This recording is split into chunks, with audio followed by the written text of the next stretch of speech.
Hello everyone, this is Preeti. Last video में हमने पढ़ा था फोर्स और आज हम उससे रिलेटेड सभी न्यूमेरिकल्स करने वाले हैं। चलिए स्टार्ट करते हैं।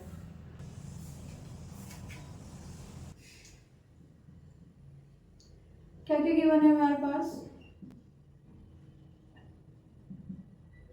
2 चार्जेस गिवन है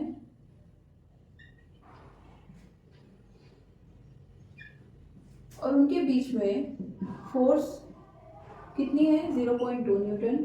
और साथ में मीडियम क्या लिया है? एयर। अगर कुछ नहीं गिवन है तो भी हम एयर या वैक्यूम लेकर उसको सॉल्व करेंगे। यहाँ पर गिवन है तो हमने उसको मेंशन कर दिया। फाइंड क्या करना है? आर। डायग्राम बना लेते हैं, सिचुएशन थोड़ा क्लियर हो जाती है। कैसे निकालेंगे?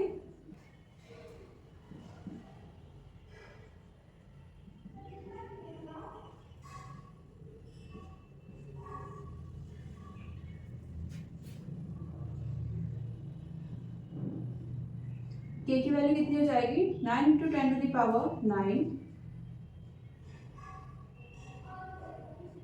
चार्ज हमें गिवन है 4 एंड -8 माइक्रोकूलम और फोर्स है। देखिए यहाँ पर माइक्रो गिवन है। माइक्रो क्या होता है? 1 micro that mean 10 to the power -6। तो माइक्रो को रिमूव करने के लिए हम यहाँ पर क्या करेंगे? मल्टीप्लाई कर देंगे 10 to the power -6।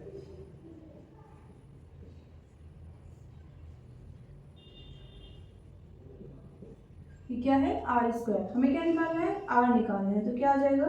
Square root. कितना हो जाएगा? मीटर। नोट कीजिए। इसी में सेकंड पार्ट गिवन है, ट्राई कीजिए इसको। डायग्राम से समझते हैं कहना क्या चाहते हैं, है ना। Q2 फोर्स अप्लाई कर रहा है किस पर? Q1 पर। और कितनी? 0.2 न्यूटन। तो उन्होंने पूछा है Q1 Q2 पर कितनी फोर्स अप्लाई करेगा? कितनी फोर्स अप्लाई करेगा?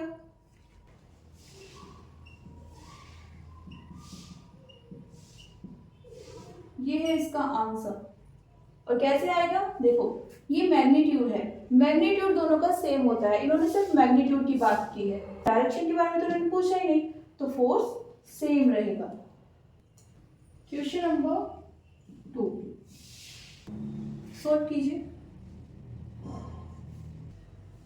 देखिए स्टार्टिंग में क्या क्या है?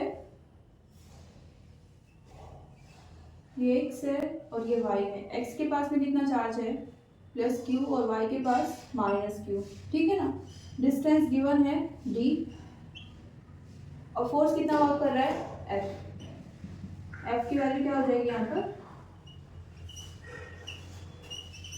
R square.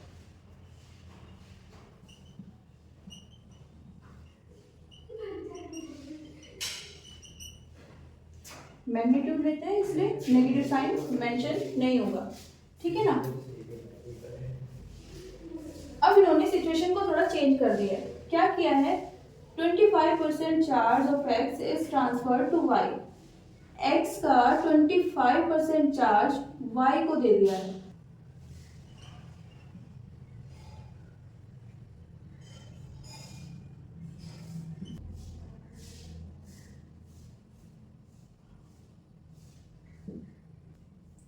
Q/4। तो ये Q/4 चार्ज किसको दे दिया है? y को।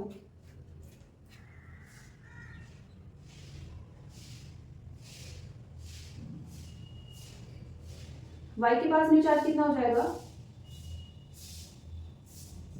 पहले था -q, अब ऐड हो गया है Q/4, तो बचेगा -3Q/4।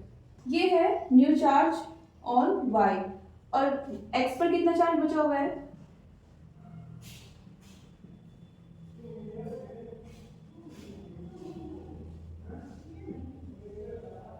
क्यू एक्स कितना हो जाएगा, पहले था प्लस क्यू, अब यहाँ से कितना चला गया है क्यू बाय 4, ये कितना बचेगा 3q/4। अब हमें फोर्स निकालना है इन दोनों चार्जेस के बीच में, ठीक है ना। क्या नई सिचुएशन है हमारे पास, यहाँ पर है qx, यहाँ पर है qy और डिस्टेंस सेम रहेगी d।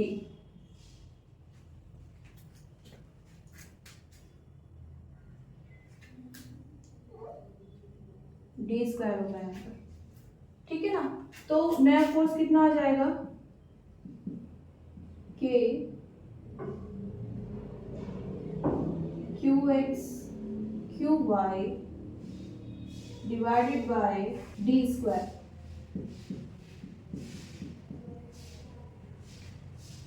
qx कितना है 3q/4 और qy कितना है -3q/4 divided by d², 9/16 kq²/d²। और इसको हम क्या लिख सकते हैं 9/16 f, कैसे फ्रॉम 1, ठीक है ना। यहाँ से इसको यूज किया है, इसकी वैल्यू यहाँ पर पुट कर दिया, ठीक है ना। नोट कीजिए इसको। क्वेश्चन नंबर 3, ठीक है ना। ये तो सिंपल है, बताइए।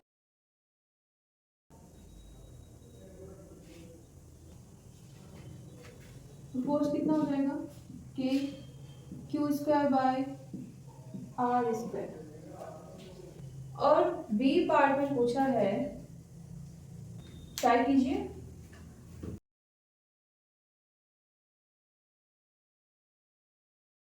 तो न्यू फोर्स कितना होगा, वही फॉर्मूला अप्लाई करते हैं।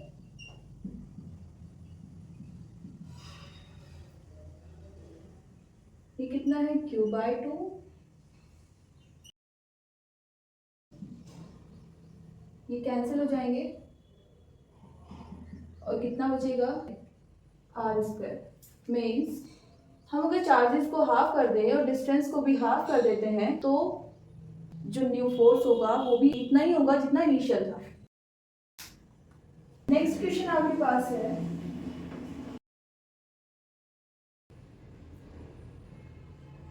देखिए जरा। ये हमारे पास सपोज एक रोड है P और ये हमारे पास रोड है R, ठीक है ना। अब क्वेश्चन में गिवन है कि ये दोनों एक दूसरे को अट्रैक्ट करते हैं, मतलब ये दोनों एक दूसरे के अपोजिट चार्ज को कंटेन करते हैं। ये अगर पॉजिटिव है तो ये क्या है नेगेटिव, ठीक है ना। अब सपोज ये कोई S है, S रोड है और रोड P और S एक दूसरे को रिपेल कर रहे हैं। रिपेल कर रहे हैं मतलब दोनों के पास सेम चार्ज है। तो अगर P पॉजिटिवली चार्ज है तो S भी कैसी होनी चाहिए, पॉजिटिवली चार्ज होनी चाहिए। और इन दोनों के बीच में क्या कॉम्बिनेशन होगा, पॉजिटिव नेगेटिव, मीन्स ये दोनों एक दूसरे को अट्रैक्ट करेंगे। तो आंसर क्या होगा,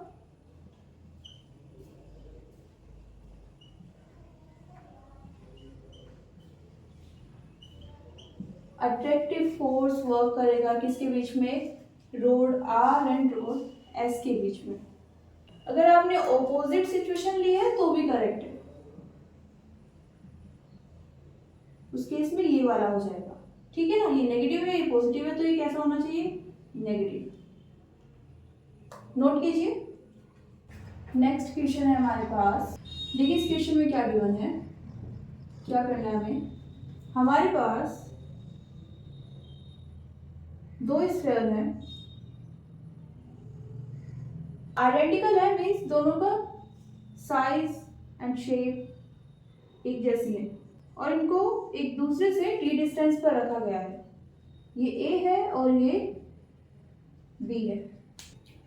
और क्या गिवन है, इसके पास में +4 कूलम चार्ज है और इसके पास +6 कूलम चार्ज है। अब हमें निकालना है फोर्स। फोर्स कितना हो जाएगा,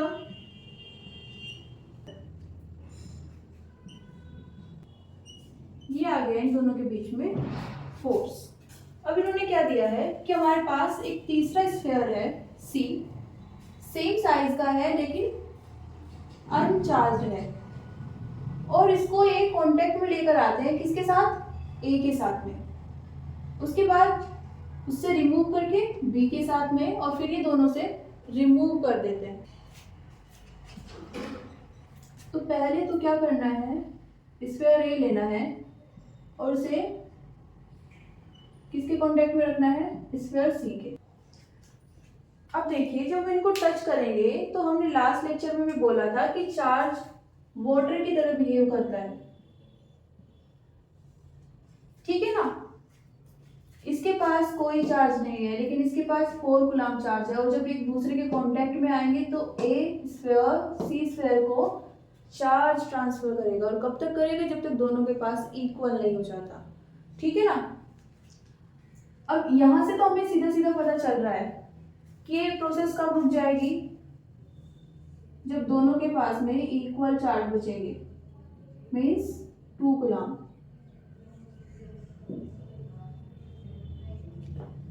इसको हम कंजर्वेशन ऑफ प्रिंसिपल से भी देख सकते हैं।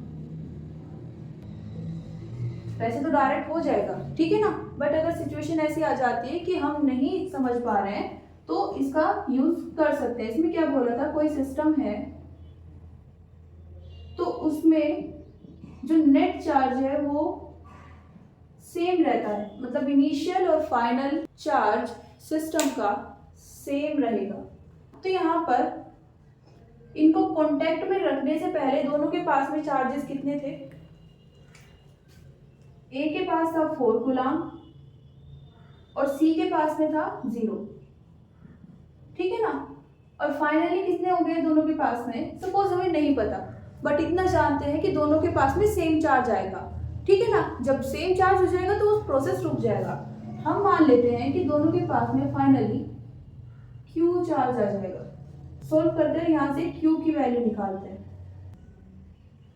कितना आ गया है 2 कूलम, वही जो हमने यहाँ पर डायरेक्ट देखकर लिखा था। अब इन्होंने क्या किया है, इस बार ये स्फीयर सी को कनेक्ट करते हैं स्फीयर बी के साथ में। स्फीयर बी के पास में कितना चार्ज है, 6 कूलम, और अब सी के पास में कितना चार्ज है, इनिशियली तो 0 था लेकिन ए से कांटेक्ट में आने के बाद कितना हो गया है 2 कूलम चार्ज।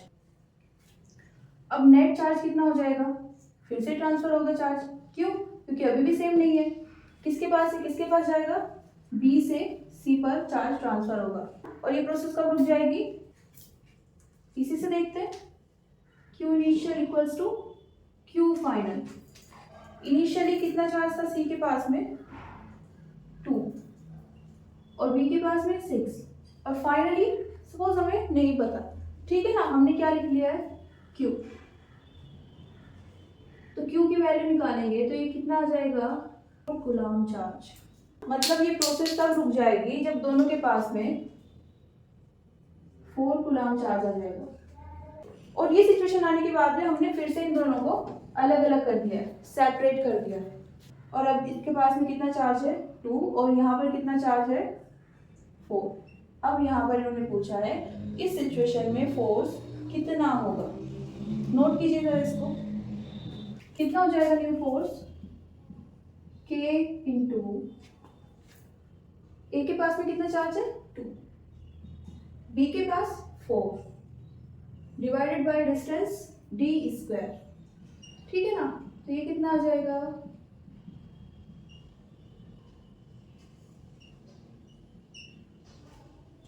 तो ये क्या आ जाएगा न्यू फोर्स।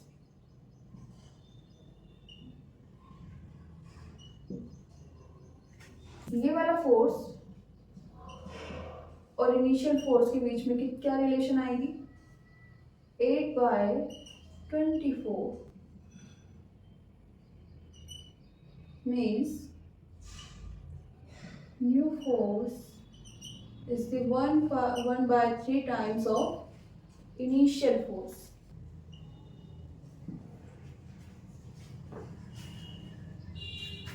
ट्राई कीजिए इसको।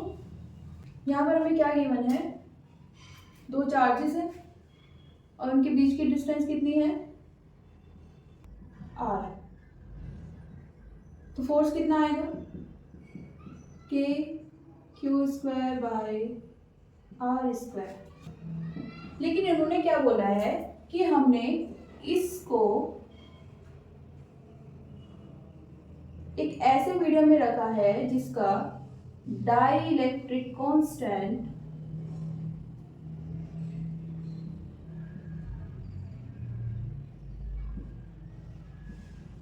मीन्स के, या फिर बोल सकते हैं एप्सिलॉन r कितना है, 2। देखिए ये वाला k और ये वाला k दोनों डिफरेंट है, ये स्मॉल k है, कैपिटल k। तो इन्होंने क्या दिया है, एप्सिलॉन r, या फिर बोल सकते हैं k की वैल्यू दी है 2।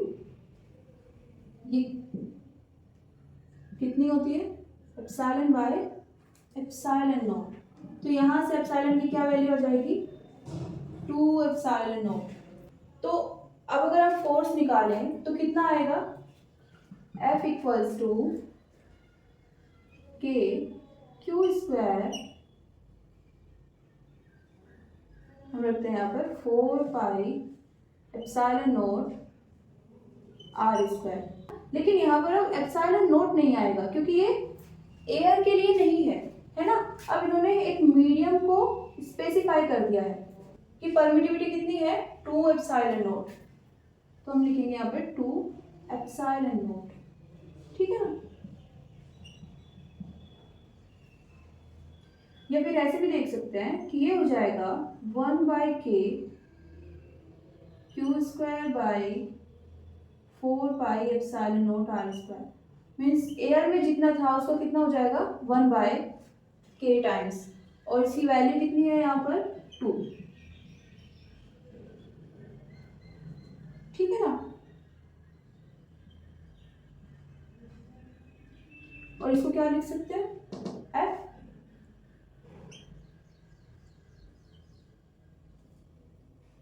क्या है आंसर।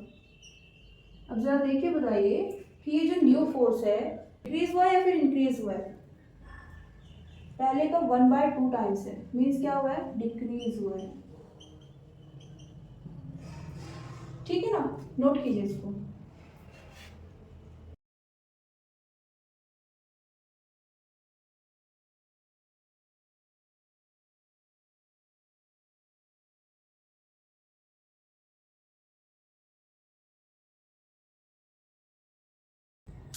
देखिए हमें दो चार्ज गिवन है Q 2Q, ये दोनों को एक दूसरे से d डिस्टेंस पर रखा है। ओके, अब यहाँ पर एक नया चार्ज लाते हैं कैपिटल Q, और इस चार्ज को इन दोनों के बीच एक ऐसी पोजीशन पर रखते हैं कि जो नेट फोर्स है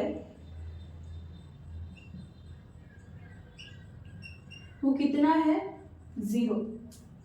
ओके, तो हमें फाइंड क्या करना है, हमें पोजीशन बतानी है कैपिटल Q चार्ज की। कंसीडर करते हैं कि ये स्मॉल q से x डिस्टेंस पर है।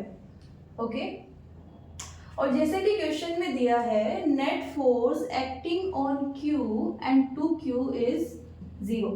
तो 1 बाय 1 हम यही कंडीशंस को यूज करेंगे इस चार्ज की ये पोजीशन फाइंड करने के लिए। ओके, तो पहले किसके लिए दिया है, net force on charge q is 0। हमने प्रिंसिपल ऑफ सुपरपोजिशन पढ़ा था जिसमें हम वेक्टर सम लेते हैं नेट फोर्स निकालने के लिए। यहाँ पर किस किस का वेक्टर सम आएगा, देखिए हमारे पास ये चार्ज है और इस पर फोर्स लग रहा है, कौन लगा रहे हैं, ये दोनों चार्जेस लगा रहे हैं। तो इन दोनों के कारण जो फोर्स होगा उसका वेक्टर सम लेंगे।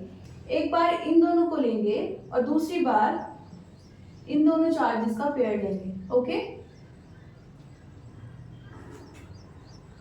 Equals to 0। देखिए अब इसको क्या कर सकते हैं,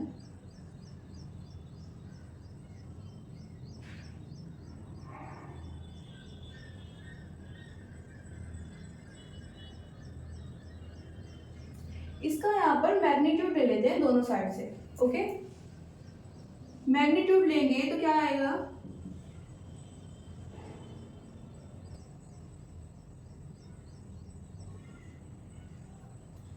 इसको क्या लिख सकते हैं अब,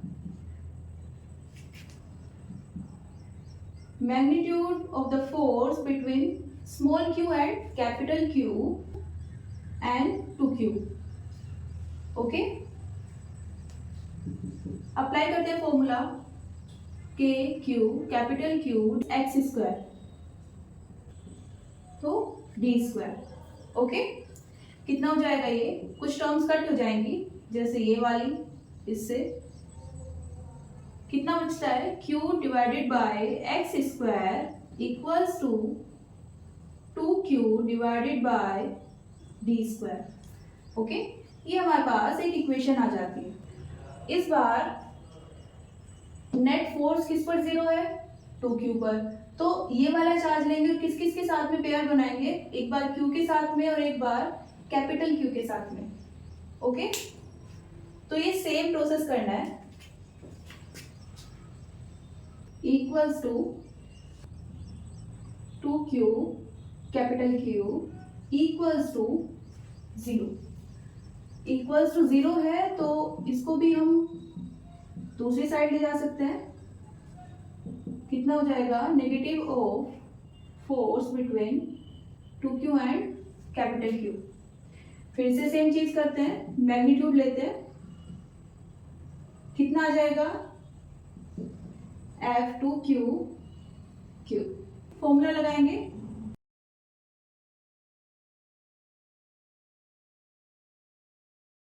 ये वाली कितनी आ जाएगी, d माइनस एक्स। ओके, करते हैं square, d minus x square, जो टर्म्स कैंसिल हो रही है उनको कैंसिल कर देंगे, रिमेनिंग पार्ट को लिख लेंगे, q divided by d square equals to q d minus x square. ये हमारी इक्वेशन बन जाती है सेकेंड। नोट कीजिए, इक्वेशन 1 एंड 2, इसमें ये 2 को हम यहां पर लिख सकते हैं। अब देखिए, इसमें ये q बाय डी स्क्वायर किसके इक्वल है, q by d minus x whole square. Okay, और यहां पर ये टर्म किसके इक्वल है, q by 2x square. Okay, तो इन दोनों टर्म्स को एक दूसरे के इक्वल लिख सकते हैं, लिखते हैं, क्या आ जाएगा, q by d minus x whole square equals to q by 2x square. यहां से कितना आएगा, q से q कैंसिल हो जाएगा और ये क्रॉस प्रोडक्ट करेंगे, ये 0 नहीं होगा, 1 आएगा। ओके, यहां से क्रॉस प्रोडक्ट आ जाएगा, कितना बचेगा, ये स्क्वायर रूट लेते हैं दोनों साइड से,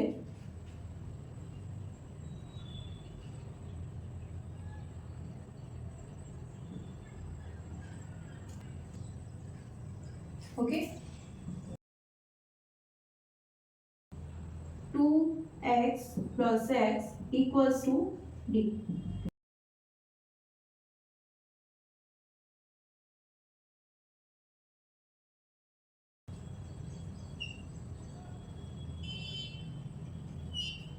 ओके, तो ये हमारी पोजीशन आ गई है कौन से चार्ज की, कैपिटल Q चार्ज के लिए। ओके, और किससे, स्मॉल q से। नोट कीजिए,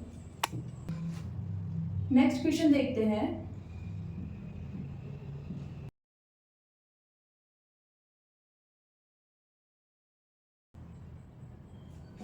ट्राई कीजिए एक बार ये वाला क्वेश्चन, जैसे हमने लास्ट क्वेश्चन किया था वही प्रोसेस अप्लाई होगी, तो एक बार ट्राई कीजिए। देखिए हमारे पास क्या है, इसमें दोनों के बीच में डिस्टेंस है स्मॉल d, और इनकी जो ये लाइन है जो दोनों को ज्वाइन कर रही है, इस लाइन के मिड पॉइंट पर, सेंटर पर एक चार्ज रखा है स्मॉल q। हमको इस चार्ज की वैल्यू फाइंड करनी है। वैल्यू ऑफ चार्ज Q, ये हमको फाइंड करना है। कैसे फाइंड करेंगे? देखिए यहाँ पर these three charges are in equilibrium. Okay, equilibrium का क्या मतलब है? देखिए ये दो टर्म्स होती है, या तो वो आपको डायरेक्टली बता देगा कि ये जो दो चार्जेस हैं इनके बीच में, 2 या 3 चार्जेस हैं, इनके बीच में नेट फोर्स कितना है? 0। या फिर वो बोलेंगे कि चार्जेस इक्विलिब्रियम में है, मींस इनके बीच जो नेट फोर्स वर्क कर रहा है वो कितना है? 0। ओके, तो यहाँ पर फिर से हम ये वाला चार्ज कंसीडर करते हैं, इस चार्ज को भी ले सकते हो आप। ओके, इसको कंसीडर करते हैं, इस पर नेट फोर्स कितना है? 0। ओके, इसको हम कैसे लिख सकते हैं? Vector sum.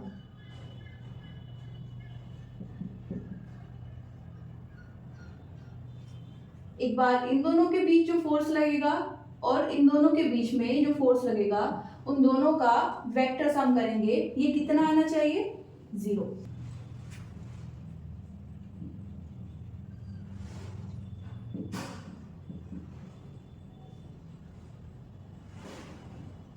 लास्ट क्वेश्चन में इस स्टेप के बाद हमने क्या किया था? दोनों साइड मैग्नीट्यूड ले लिया था, है ना?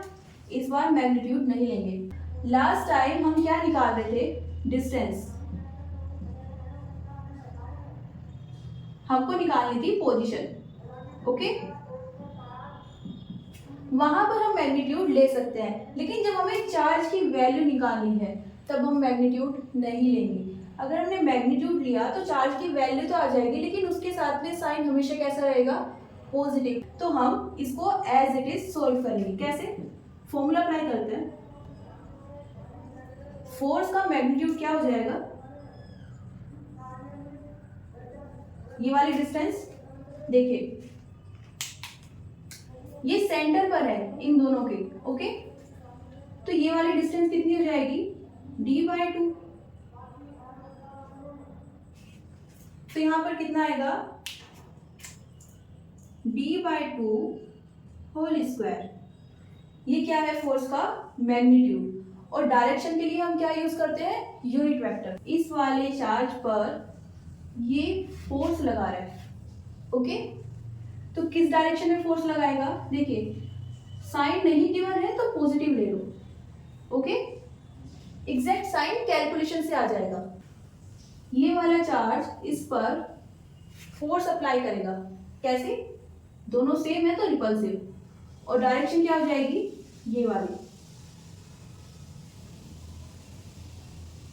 ओके, हमेशा जो हॉरिजॉन्टल एक्सेस होती है उसको हम क्या कंसीडर करते हैं? एक्स डायरेक्शन, और इसके लिए क्या यूज करते हैं? आई कैप। ओके, ये कौन सी है? माइनस एक्स डायरेक्शन, तो यहां पर क्या लेंगे? माइनस आई कैप।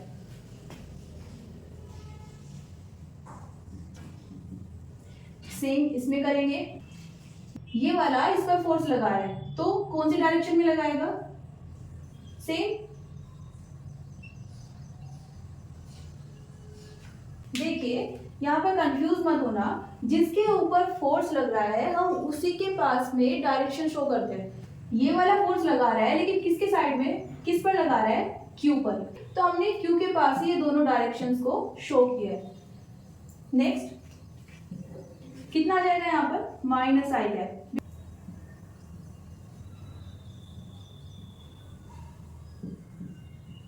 देखिए मैं यहाँ पर जो माइनस का साइन है इसको बाहर ले आती हूँ। ओके, ये कितना बच जाएगा? आई कैप। यहाँ पर भी इसको बाहर लेकर आएंगे तो नेगेटिव नेगेटिव पॉजिटिव, आई कैप। अब हम इन दोनों आई कैप को एक दूसरे से कैंसिल कर सकते हैं। ओके, और हमारे पास बचेगा क्या? By d square. ये कैंसिल हो जाएंगे, 1 पावर, और ये डी स्क्वायर से कैंसिल हो जाएगा। ये 4 इसके मल्टीप्लाई में आ जाएगा। ओके, और हमारे पास क्या आएगा? 4 स्मॉल q इक्वल्स टू यहाँ पर कितना बचा हुआ है, Q। ओके, हमें क्या निकालना है, Q की वैल्यू निकालनी है। कितनी हो जाएगी,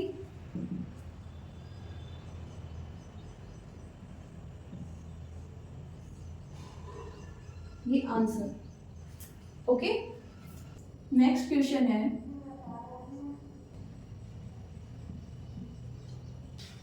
एक बार रीड कीजिए इस क्वेश्चन को। इस क्वेश्चन में क्या करना है हमको, हमारे पास एक ट्रायंगल है, ओके, और इस ट्रायंगल की सभी साइड्स इक्वल है, सेम लेंथ की है। मीन्स ये हमें कौन सा ट्रायंगल दिया हुआ है, इक्विलेटरल ट्रायंगल। और इस ट्रायंगल में क्या क्या होता है, जो साइड्स होती है वो सब कैसी होती है, इक्वल होती है। और एंगल 60 मीन्स ये भी 60 होगा, ये भी 60 होगा और ये भी 60 होगा। ओके, ये कुछ इंफॉर्मेशन है जो आपको इक्विलेटरल ट्रायंगल के बारे में पता होनी चाहिए। इसका सेंटर पॉइंट होता है यहाँ पर O। ओके, अब ये वाली जो डिस्टेंस है OB, OC, OA, ये वाली डिस्टेंस भी इक्विलेटरल ट्रायंगल में इक्वल होती है। ओके, और अगर हम यहां से एक परपेंडिकुलर ड्रॉ करें, ये क्या है, सेंट्रोइड, ये इसके सेंट्रोइड से होकर जाएगा। ओके, और ये इस पर जब कट करेगा तो ये इसको 2 पार्ट्स में डिवाइड कर देगा। ओके, सपोज ये कोई डी पॉइंट है, तो यहां पर BC कितनी थी, L। ओके, गिवन है, और BD कितनी हो जाएगी, equals to CD equals to L/2। और AO 2/3 होती है AD की डिस्टेंस की। ओके, ये कुछ पॉइंट्स हैं, क्योंकि इक्विलेटरल ट्रायंगल फोर्स या फिर इलेक्ट्रिक फील्ड या फिर डायपोल, ये किसी भी क्वेश्चन में आपसे पूछा जा सकता है। ओके, तो ये वाली इंफॉर्मेशन आपको पता होनी चाहिए।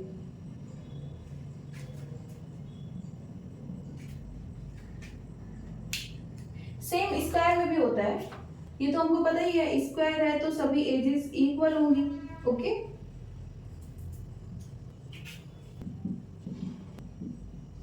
और ये वाले एंगल सभी 90 होंगे।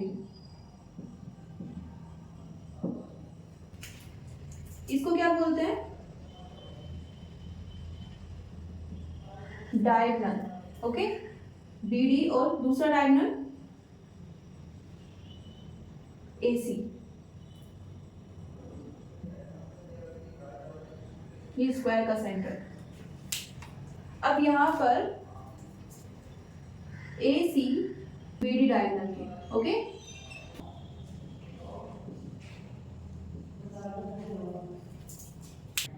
नोट कर लीजिए इसको एक बार, फिर अपने क्वेश्चन पर वापस आते हैं। ये हमारे पास क्वेश्चन गिवन है और हमें क्या करना है, इस चार्ज पर हमें नेट फोर्स निकालना है, इस Q के कारण और इस Q के कारण। ओके, कैसे निकालेंगे, नेट फोर्स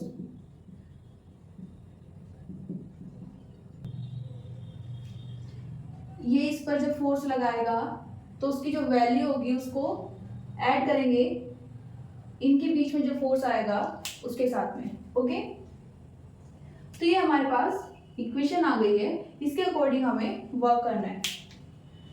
यहां पर पहले निकाल लेते हैं वैल्यूज। FAB को क्या लिख सकते हैं, FAB यूनिट वेक्टर। ओके, ये मैग्नीट्यूड है और ये यूनिट वेक्टर, तो यहां पर इसकी क्या वैल्यू आएगी, ये हो जाएगा L²। ओके, और ये डायरेक्शन कौन सी आएगी, ये वाला चार्ज इस पर फोर्स लगा है। ओके, रिपेल करेगा, दोनों पॉजिटिव है ये वाली डायरेक्शन।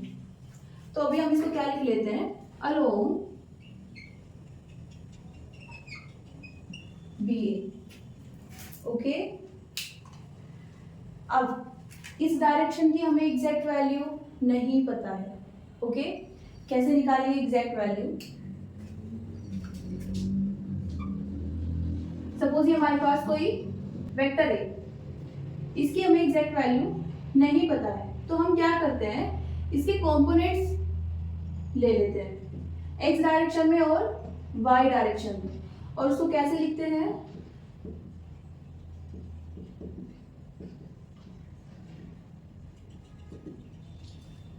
ओके, ये एंगल थीटा वेक्टर और एक्स एक्सिस के बीच में, ओके, उसको थीटा लेना है, और ये वाला कंपोनेंट हो जाएगा ए कोस थीटा, और ये वाला हो जाएगा ए साइन थीटा। ओके, ये हमें तब करना पड़ेगा जब हमें एग्जैक्ट डायरेक्शन नहीं पता है। ओके, यहां पर भी हमें सेम करना पड़ेगा। क्या करेंगे, ये हमारे पास डायरेक्शन है, कंपोनेंट्स लेते हैं इसके,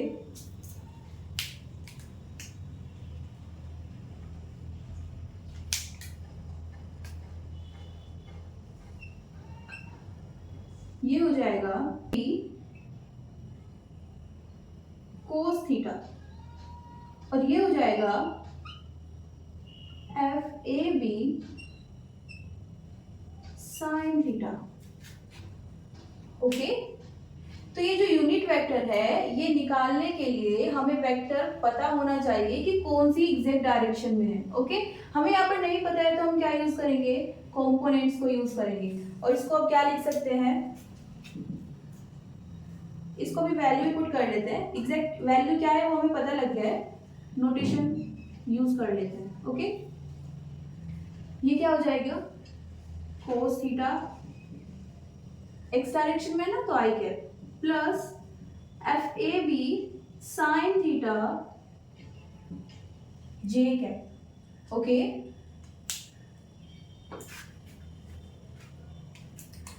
देखिए ये हमने कुछ ऐसे बनाया है, ये वाला और ये वाला कंपोनेंट डायरेक्शन है। ओके, अब यहाँ पर हमने लिखा है थीटा, ये वाले थीटा की वैल्यू क्या होगी, देखिए हमने बोला था कि ये क्या है, इक्विलेटरल ट्रायंगल, इसके सारे एंगल्स कितने होते हैं 60, और ये दोनों एंगल कोरस्पॉन्डिंग एंगल है तो ये इक्वल होंगे, ये भी कितना आ जाएगा 60, कौन सा एंगल है, कोरस्पॉन्डिंग एंगल, तो यहाँ से कितना आ जाएगा FAB cos 60 I cap plus FAB sin 60 J cap. इसको नोट कीजिए।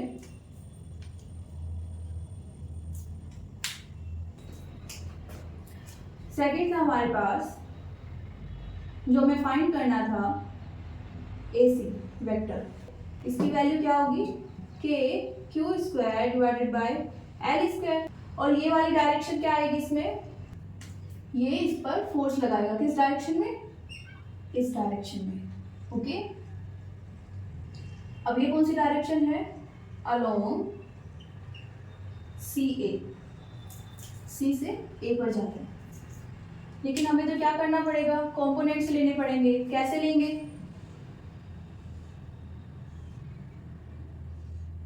ये डायरेक्शन है, x कंपोनेंट ये वाला, y कंपोनेंट ये वाला, क्या लिखेंगे,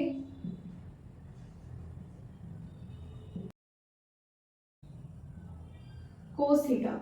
ओके, ये वाला कंपोनेंट मत ले लेना इस बार, ये वेक्टर दोनों के बीच में होना चाहिए। ओके, कंपोनेंट्स को ऐसे डिवाइड करने हैं। अब देखिए ये वाला एंगल कितना होगा,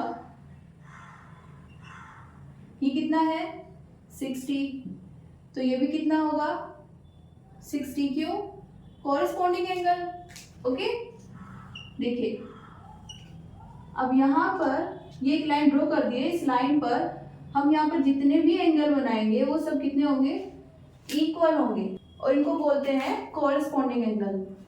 तो वैल्यू हमें मिल गई है, ये कितनी आएगी 60, ये भी कितनी आएगी 60। तो लिख लेते हैं इसको FAC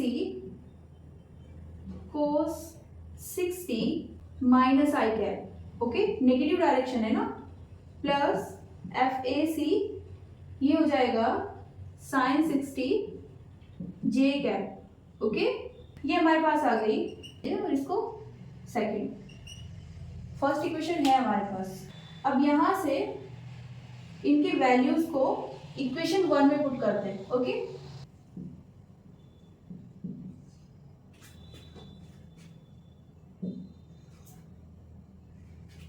कितना हो जाएगा FA equals to FAB FAC sin 60 j cap, ये दोनों वैल्यूज FAB और FAC इक्वल आई थी हमारे पास, कितनी थी KQ square divided by L square. तो इनको यहाँ सबसे कॉमन निकाल लेते हैं और क्या बचेगा j कैप, कुछ वैल्यूज कैंसिल हो जाएंगी, ओके क्या बचेगा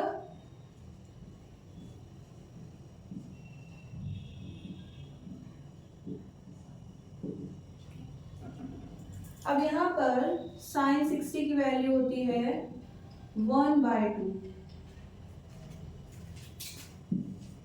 कितना जाएगा ये KQ square divided by L square 2 into 1/2 I cap sorry J cap.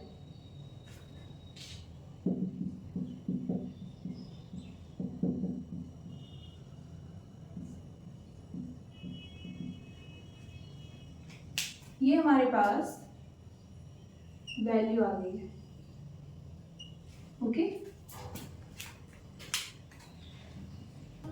आज के लिए इतना ही। किसी भी क्वेश्चन में कोई कंफ्यूजन है तो आप मुझे कमेंट कर दीजिएगा। मिलते हैं नेक्स्ट वीडियो में। Thank you everyone, see you soon.